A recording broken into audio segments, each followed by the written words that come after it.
And thank you, Iris, and everyone here for the opportunity, because I love to talk about these things where it's not static. We heard how valuable the network is and how it has contributed to everyone's life. And my story has a personal twist because I'm somebody who cannot detach work and that personal element of life. And I'm going to talk today about my shift from being a scientist to a senior manager, and that it's never too late to switch. I made all my switches at later stages in life, not when I was too young or when I was making crucial decisions. But my story is probably a reminder that it's never too late to switch.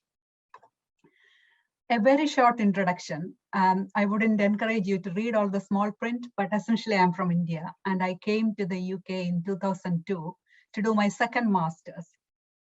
That itself tells a little bit about me. Why would somebody do a second master's when they have already done 2 years of study in India? And I came to do it with a 1-year-old child. That adds to the level of complexity.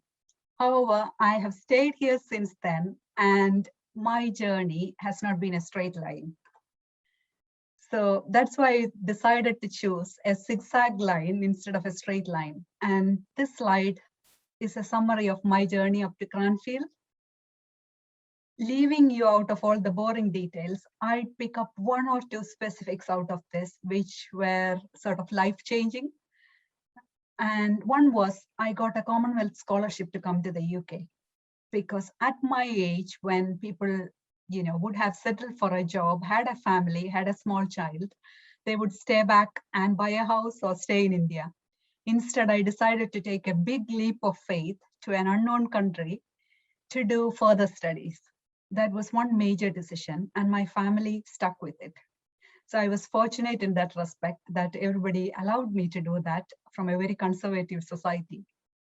And I was here in the UK, did my second master's at Nottingham, had an opportunity to continue my PhD there. I got a scholarship. So now comes the next twist and turn. I came to the UK pursuing dreams about higher studies, and there was the perfect opportunity for me to do a PhD. However, this is where our personal choices come into play and our values, which Lilia touched upon and Agnieszka mentioned, what is important for you at a certain stage in life. So I decided to give up my dreams for PhD and decided to work just because I wanted to spend a little more time with my family and my little son.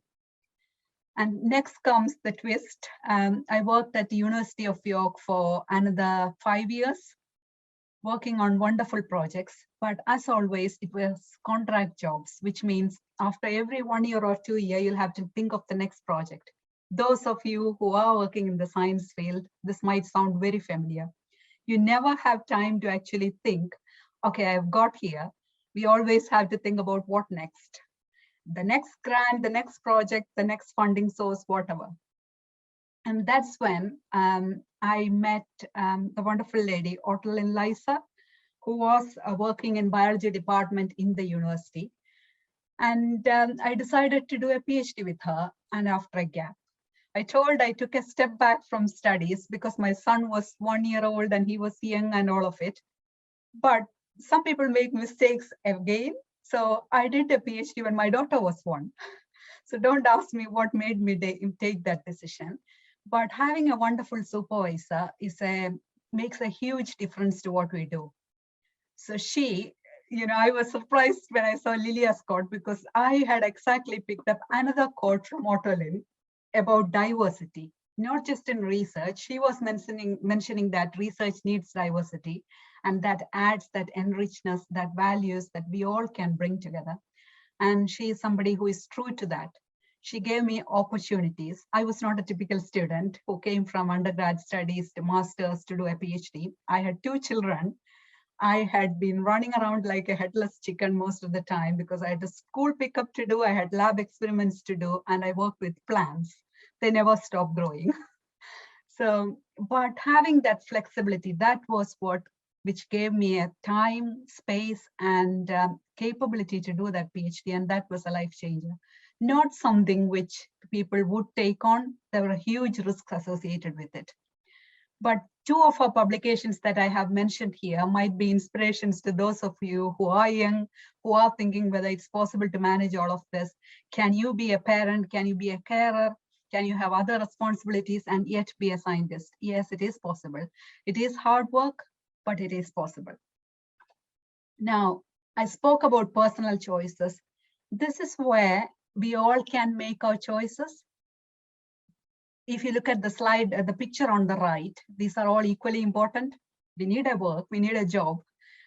Some of us are, when we are young, we are more focused on career, then family, wealth, health, friends, time, all of these are important, but the choice is upon us to make that right choice at the right time. Earlier in my life, when I look back, when I was in my 20s, I was a very ambitious, career-focused woman. That has shifted totally depending on where I am now and what has happened in my life. So your priorities change. So it would depend on making the right choices on what to prioritize at each stage of your life. And that's very important. And that decision lies with us. And that is our choice. And that makes a difference. I would summarize my journey as a several, not just one. That's why I thought not metamorphosis, but metamorphosis. It's because I had to make several leaps into the unknown. When I finished my PhD, I thought, wow, I did a PhD with one of the wonderful scientists in that space. I have work experience, years of work experience working in different countries. And I have worked at University of York for 5 years. I should easily get a job. That was not the reality. Again, personal choices came into place. I was not in a position to move to another country to do a postdoc. Lilia mentioned the pressures of a group leader. If you're not a group leader by 30, the chances of success are less. Those were the realities. And I thought, I have to make careful decisions. So I applied for all sorts of jobs, didn't get any for 5 months, which was a shock to the system. One, I was working 7 days a week for almost 4 years for my PhD and then doing nothing. That was something I had to wake up to. Now, at the stage of my career, now I think back and when I reflect upon it, I think it's okay to do nothing for a while. It's absolutely fine. But at that point, I was somebody who always wanted to do something. I didn't know to stop. Anyway, if my first leap into the unknown from being a scientist to working with industry, small and medium businesses, and people outside academia came at University of York through a collaboration between CNAP and Department of Chemistry. That was that fish jumping from that big bowl into the small bowl. The later leaps I had to make were even big. So it was more into the deep. But what I have learned along the way, making those leaps, is that sometimes you are leaping into the unknown, but it's having that trust and knowing that this is where you are meant to be. I always thought I was meant to be a scientist, but sometimes it has proven wrong. So the next dive, as I mentioned, was into the deep. What I do now is as a director within Cranfield University. It's a very strategic role where I have to bring advice and guidance to senior management team and influence by position rather than my role. And from looking at a microscope and being comfortable in my own space and my own little corner of the lab, I had to sit in huge meetings, mostly male-dominated meetings, keeping an eye on the time so that I had to pick up my children and thinking, what on earth are these people talking about? Because I wrote in my article, it was a shift from black and white into gray. Having the right answer to having no right answer at all, a total change. And then the picture on the left shows what is happening now. Everything is in the virtual world and you have to make a quick shift to adjust to those. I'll summarize my talk by talking about the risk and reward. I'm not suggesting that you should be changing jobs every now and then, and that will lead to the pinnacle of happiness. It is hard work. It's not easy. And it's not the right choice for everyone. But it's worth exploring because there are so many other career paths that are enriching and rewarding than we think is the right one. And every profession has its own virtues. And I think as a person, we should find where are our passions, where are our values, where are our own motivations and our lifestyle suiting to.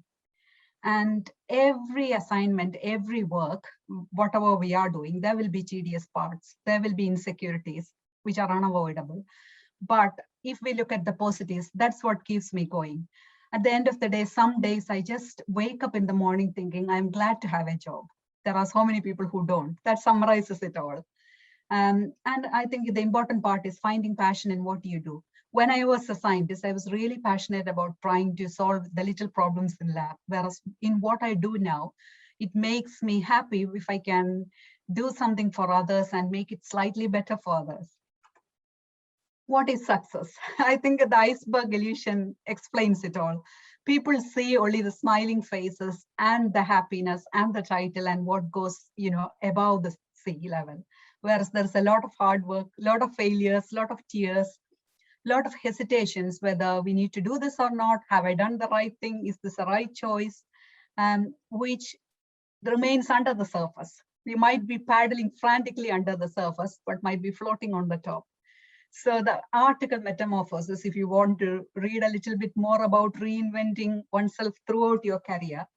And to me, there are so many measures of success. It's not about a job title. It's not about, having a successful family or whatever. It's sometimes about we rather than I, and about the little differences we all can make. So my last slide is be open to learning and keep moving. That's what I have done. Even when faced with so many difficulties in life, in job, in every aspects, rather than staying there, I've kept on moving one step at a time. So I leave this talk giving a huge thanks to Bio Ladies, because personally, the ladies who spoke before me, they would have, having known them, they would have meticulously prepared their talks. They would have worked hard, and they are fantastic women. Whereas I don't talk to a script, I just talk what comes to my mind. And they were there to listen. When I spoke my mind, when I was quiet, they asked after me, they found out what was going on, and they were always there to support us. So I think the value of a network is not having just like-minded people, but people with different perspectives, people from different backgrounds, people from different diverse backgrounds in all sorts of ways, and helping each other and supporting each other. So thank you to everyone for listening.